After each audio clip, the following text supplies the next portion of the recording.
Hey, what's up everybody? Welcome to AManChannel. Brian here behind the camera. Sorry I haven't posted anything in a little while, but life got a little hectic, so, you know, is what it is. We're doing a knife review today. On the table in front of you, you can see a K-Bar TDI LDK. That stands for Last Ditch Knife. Now, I've been carrying this knife around for quite a while now, trying to give it a good solid review.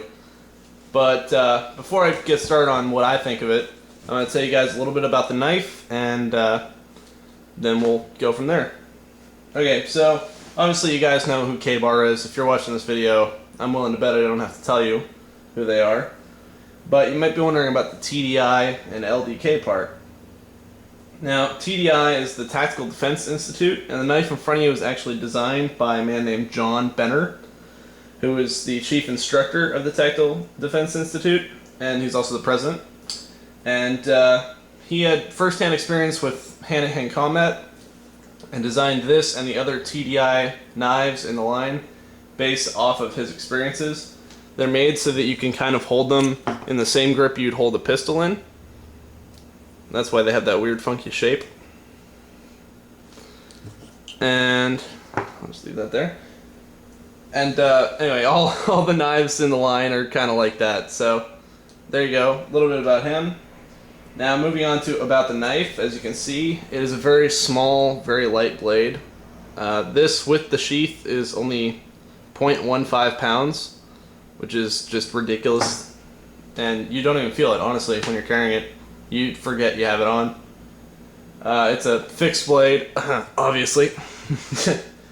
It's 1 5/8 inch overall length, or what? I can't talk today, Jesus. The blade is 1 5/8 inches, and you see it's a full flat ground blade with a drop point. Very, very sharp drop point. I'll get to that. The overall length is 3 5/8 inches. And the steel, it's a Chinese steel or a Taiwanese steel because this blade is made in Taiwan. It's 9CR18 stainless, and obviously it has a skeleton handle.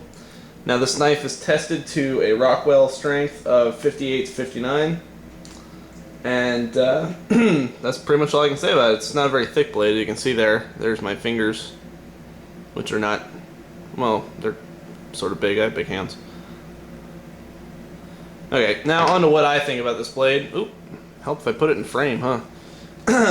Like I said, I've been carrying this blade around for more than a couple of months now. This thing is on K-Bar's website. Just like you see here, for about $21. I got it on Amazon for about $14. So check there. Other sites, I know Blade HQ has them as well for a pretty good price. One thing I can say more than anything about this knife is, damn, this thing is sharp.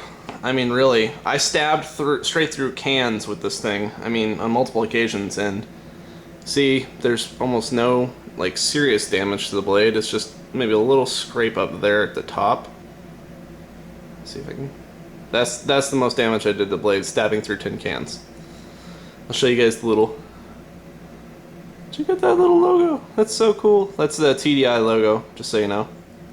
Obviously, K-Bar, and then on the backside, Taiwan.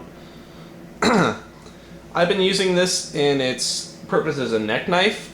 You can also use it as a boot knife. The sheath, it comes with this length of paracord. It's pretty cool. The sheath has some solid holes. It's really good as a boot knife from what I've heard. I haven't used it as such, but it's just because I don't wear boots. At least not on a daily basis, not in the friggin' hot summer. But I have been wearing it as a neck knife, and I've put it through a lot of abuse. I've been using it in not its intended purpose, which is, you know, to be a knife that you pull when you're out of other weapons. I've been using it to open mail. I've been using it for other stupid EDC tasks. And honestly, haven't sharpened the blade. This thing's still friggin' sharp as hell. I mean, I can't push any harder than this, otherwise I'm gonna cut my finger again. Yes, I did that once. I'm an idiot. But anyway, some cool things about this blade.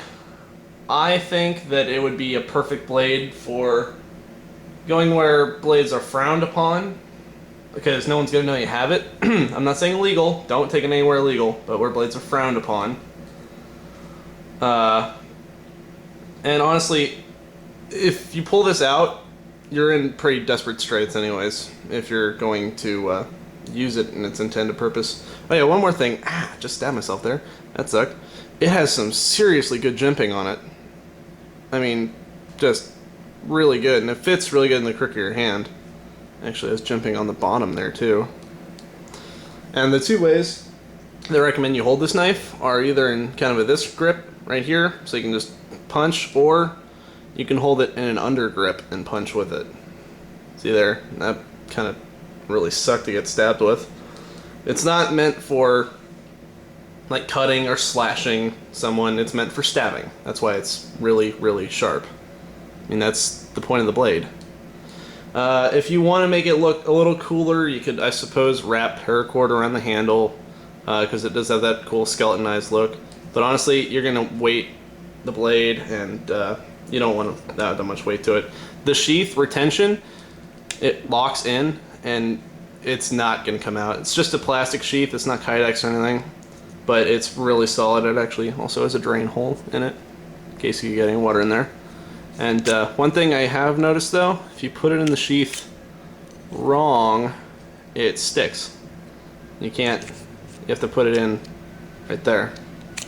So, and it still has retention after me drawing it thousands and thousands of times. I just sit here doing this for fun.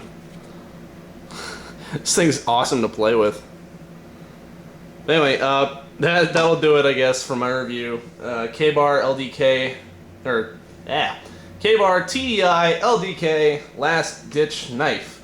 Thanks for watching, guys. Don't forget to subscribe, comment, like, do whatever you want. You comment on this, I'll answer. That's how I do it. Thanks for watching the AManChannel, and I'll catch you guys next time.